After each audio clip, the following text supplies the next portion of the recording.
From the Weather NorCal Command Center, this is your afternoon update. You want to go where to buy a new refrigerator? Steve's A to Z Appliance in Cottonwood? In Cottonwood? Just a 10-minute drive. And they'll save us money. New and used, honest, reliable, factory-trained repair service and parts, and they'll save us money. And dispose of this thing? We gotta make the short drive to Steve's A to Z. Thanks, son. Steve's A to Z Appliance, front and main streets in Cottonwood. Drive a little, save a lot. Happy holidays from Weather NorCal and our sponsors.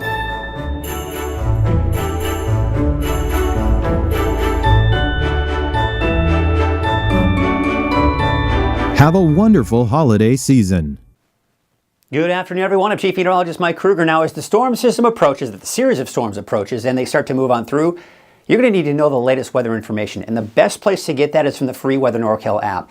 Everything I offer at Weather NorCal, you can get right from your app. So just go to your app store, search for Weather NorCal, and you'll be rocking and rolling with that app. All right, here's what I'm watching here for tonight through early next week. I'm expecting off and on rain, and at times that rain will be heavy. Also, at times, looking at some heavy mountain snow with snow levels on average between, say, 3,000 and 4,500 feet.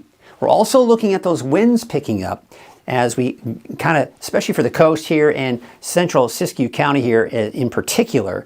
Otherwise, this is not a major wind event, but as some of these storms move through, those winds are going to pick up in some areas here. Now, here's a quick look at the storm timeline, that is. Now, the first storm will be moving through tonight and early tomorrow morning. This is when I expect the first batch of moderate to heavy rainfall and moderate to heavy snow as well. Thursday afternoon, we'll be looking at scattered showers. So really the bulk of the rain with the first storm will be tonight, early tomorrow morning.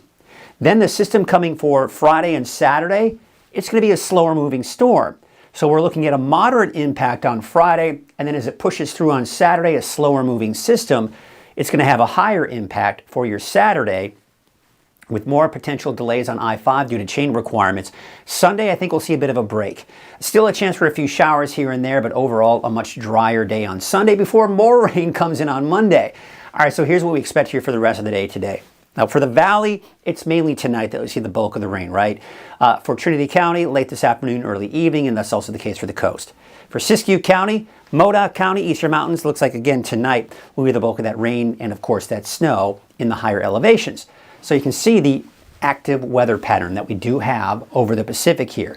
And this is all heading our way and will continue to bring us off and on rain here. Now I want to show you, this is looking at the available moisture in the atmosphere. So this right here, for example, is a stream of moisture. Now, one of the reasons why we're not calling this an atmospheric river is because, well, quite honestly, it isn't by at least the definition. But we do have a nice stream of moisture. We could consider this right here an atmospheric river, but it's not aimed right at us. But what we have here are these areas of low pressure, these storm systems, which are pushing our way. And essentially, as we get that counterclockwise rotation, it taps into all of this moisture here. And that's the source for moisture with these storm systems. So there you can see that one coming through. Then you can see another storm system with that moisture coming on through as well. So again, all of this moisture kind of heading our way.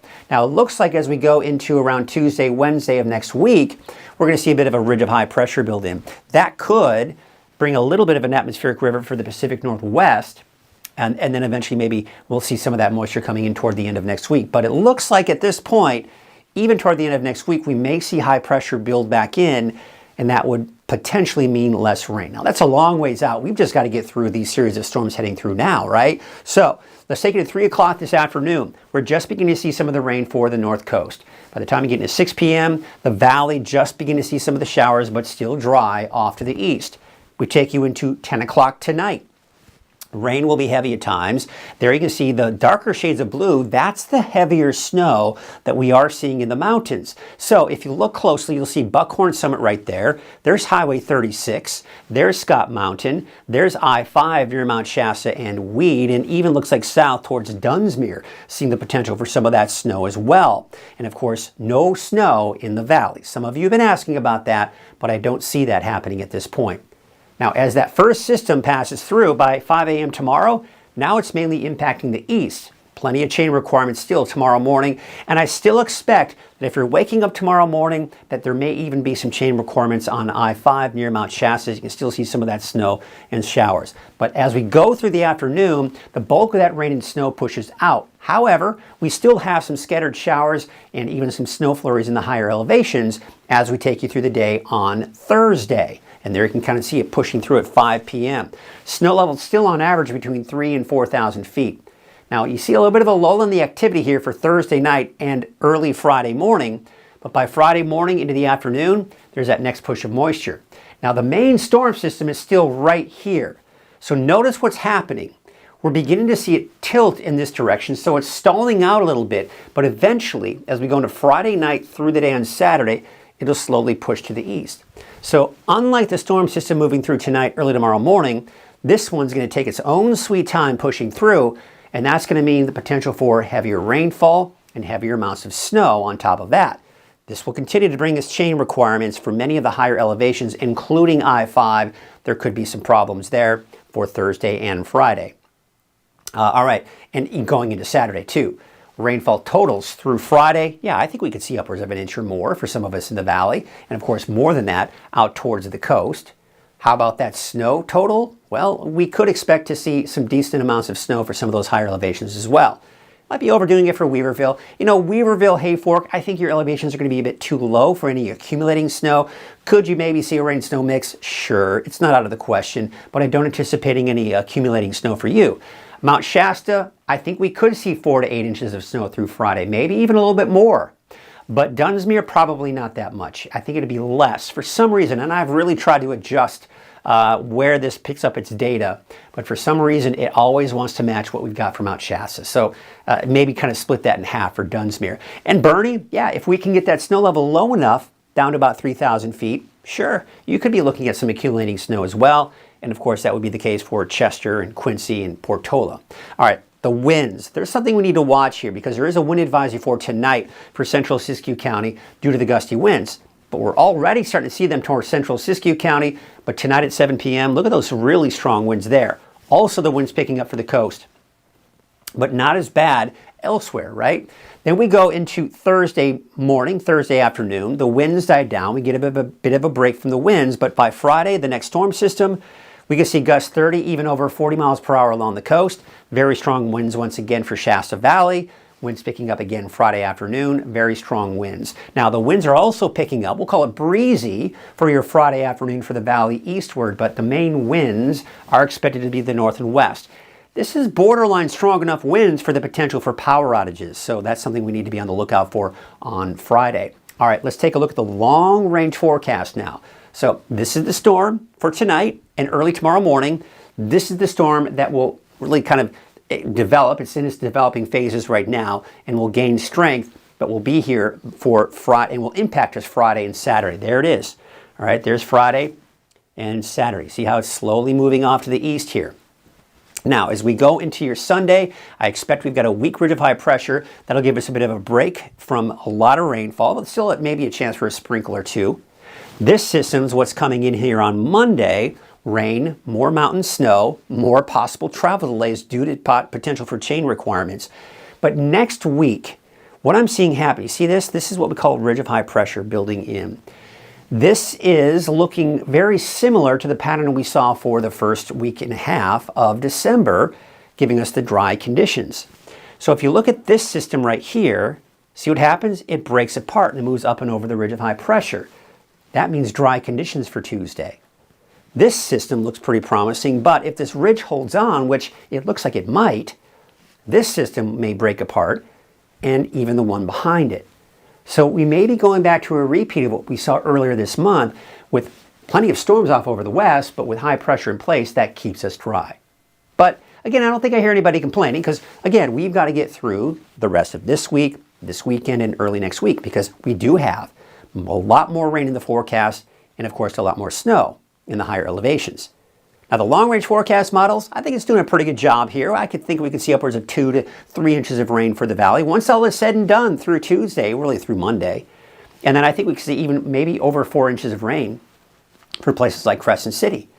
Forecast snow totals, All right, there you can see here, taking you through 5 p.m. Let's take that again here with some numbers in here. So the long range, keep in mind, the long range tends to have a really difficult time with the mountains here in Northern California. So it's showing snow where there isn't snow. For example, like Hayfork and Weaverville. I don't think we're going to see much in the way of snow there. So you just do a disservice to show all the numbers for areas that won't see snow, because this would be indicating, you know, over a foot of snow, 2 feet of snow in this area here. That's not going to happen. I think it's overdoing it for Bernie as well, but Bernie could see some accumulating snow during the entire time frame here. And I think we could see some accumulating, I mean, this could be a heavy snow event for Mount Shasta City, but keep in mind, the snow that we see for Mount Shasta City, really anyone, is going to be an accumulation of 4 to 5 days instead of just 12 to 24 hours. That's going to be the big difference. Now, when we prolong it like that, that just means that each and every single day, there's that potential for chain requirements and travel delays as a result. But some decent snow heading our way. And that's good, obviously, for the ski park. As you know, it's opened today. So that's great news to get more snow on that as well. All right, so here's your forecast for the rest of the afternoon. Temperatures, 30s and 40s for the higher elevations. I do expect temperatures mainly in the upper 50s here for the coast. Mid-50s on average here for the valley. Let's take a look at that 7-day outlook. Now, we're not going to go over the timing of all this, but basically, this 7-day forecast is typical for us in the winter, where you've got the cool and unsettled weather pattern. Some days, more rain and snow than others, and that's essentially what we've got going on here. Temperatures not changing much either. We take a look at the coast, inland, and for Trinity County, there's the off and on chances for rain and snow. Now, for Trinity County, snow levels on average around 3,000 to 3,500 feet. That's above Weaverville. That's above Hayfork. So probably not a ton of snow there, if any. But for the coast, that's what we're just looking at here. That's what we're just talking about. All right, now let's take a look at Siskiyou, Modoc, and the Eastern Mountains. Now for Siskiyou County, on average, I'd say around 3,500 feet for those snow levels, give or take. These storm systems are still fairly cool. I don't see a big major pocket of cold air moving in, though. For Alturas and Modoc County in general, I think snow levels on average here about 4,000 feet. And for the Eastern Mountains and Lass and Plumas County in particular, I'd say between 4,000 and 4,500 feet for those snow levels. All right, thank you so much for watching. That is your afternoon update. I'll be back again this evening at 6 p.m. Have a great afternoon.